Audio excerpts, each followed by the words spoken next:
जी जनाब, तो अमरीकी इंतखाबात के अंदर चंद रोज़ ही रह गए हैं और ये जो प्रेसिडेंशियल इलेक्शन होने जा रहा है, बहुत ही नेक टू नेक मुकाबला है डोनाल्ड ट्रंप का और कैमला हैरिस का। दिलचस्प बात यह है कि जब अमरीकी सदारती इंतखाबात होते हैं तो जो अमरीकी आवाम है वो बराह रास्त जो है किसी कैंडिडेट को वोट नहीं डालती। सदर के इंतखाब का फ़ैसला इलेक्टोरल वोट्स के ज़रिए होता है। जो इलेक्टर्स हैं वो बाकायदा तौर पर जो है इंतखाब करते हैं किसी भी जीतने वाले उम्मीदवार का। जो अमरीकी अवाम है वो वोट तो डाल रही होती है, लेकिन वो बराह रास्त किसी सदर को या नायब सदर को वोट नहीं डाल रही होती। और हर रियासत को उसकी आबादी के लिहाज से कांग्रेसमैन और सेनेटर्स की तादाद के लिहाज से इलेक्टोरल वोट्स दिए जाते हैं। सबसे ज़्यादा जो इलेक्टोरल वोट्स हैं वो है नेब्रास्का और मेन की रियासत के अंदर। साथ साथ आपको ये बता दूं कि ये जो इलेक्टोरल वोट्स का जो सिलसिला है, इसको अमरीकी आइन में 1787 में जो है वो शामिल किया गया था। और जो मजमूई तादाद है इलेक्टोरल वोट्स की वो है 538, और किसी भी उम्मीदवार को ये इंतखाब जीतने के लिए 270 वोट्स दरकार होते हैं।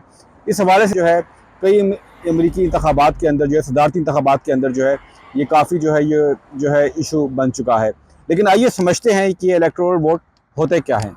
अमेरिका में जो सदारती इंतखाबात हैं इस लिहाज से बहुत अनोखे हैं कि यहाँ जो असल हार और जीत का फैसला होता है वो पॉपुलर वोट्स की बुनियाद पर नहीं बल्कि इलेक्टोरल वोट्स या इलेक्टोरल कॉलेज के मुताबिक होता है।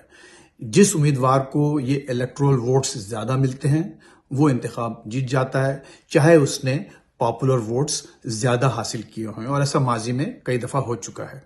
तो ये इलेक्टोरल वोट्स एक्चुअली होते हैं आबादी की बुनियाद पर। इन 50 रियासतों को कुछ मुख्तस किए गए हैं। मिसाल के तौर पर कैलिफोर्निया सबसे बड़ी स्टेट है, इसलिए उसके भी वोट सबसे ज्यादा हैं। इसके मुकाबले में अगर आप नॉर्थ डिकोटा या वायोमिंग, ये छोटी छोटी स्टेट्स हैं आबादी के लिहाज से, तो इनकी जो वोटों की तादाद है इलेक्टोरल कॉलेज की वो सिर्फ 3 होती है। तो नतीजा ये है कि जो बड़ी स्टेट्स हैं वो ज्यादातर या तो डेमोक्रेटिक पार्टी की तरफ हैं या रिपब्लिकन की पार्टी की तरफ है। मिसाल के तौर पर टेक्सास को कहा जाता है कि वो रिपब्लिकन यानी एक रेड स्टेट है।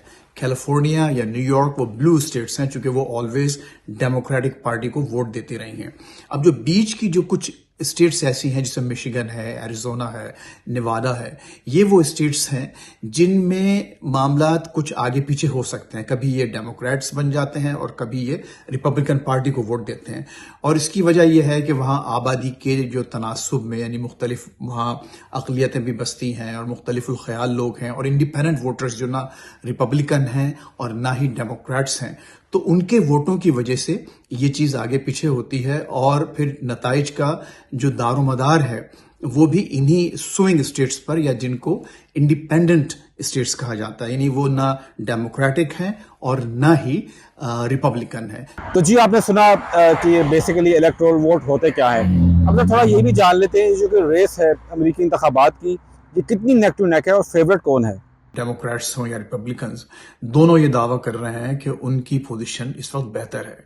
और लेकिन एक आम कारी के लिहाज से अगर आप देखें तो मामला इतना इजी नहीं है, और मैं नहीं समझता कि इस वक्त कोई भी किसी भी कतईयत के साथ आप ये कह सकते हो कि क्या कमला हारिस जीतेंगी या डोनाल्ड ट्रंप अगले सदर होंगे। इसकी वजह यह है कि जो स्विंग स्टेट्स हैं, यानी वो रियासतें जहां पर के वोटर्स ने अभी फैसला नहीं किया है कि वो किस तरफ जाएंगी, उन पर इस पूरे इलेक्शंस का दारोमदार है, और वहां पर चीजें आगे पीछे हो रही। मिसाल के तौर पर एक बहुत इंपॉर्टेंट रियासत है मिशिगन। मिशिगन एक ऐसी स्टेट है जिसमें मुसलमानों की और अरबों की एक बहुत बड़ी तादाद आबाद है।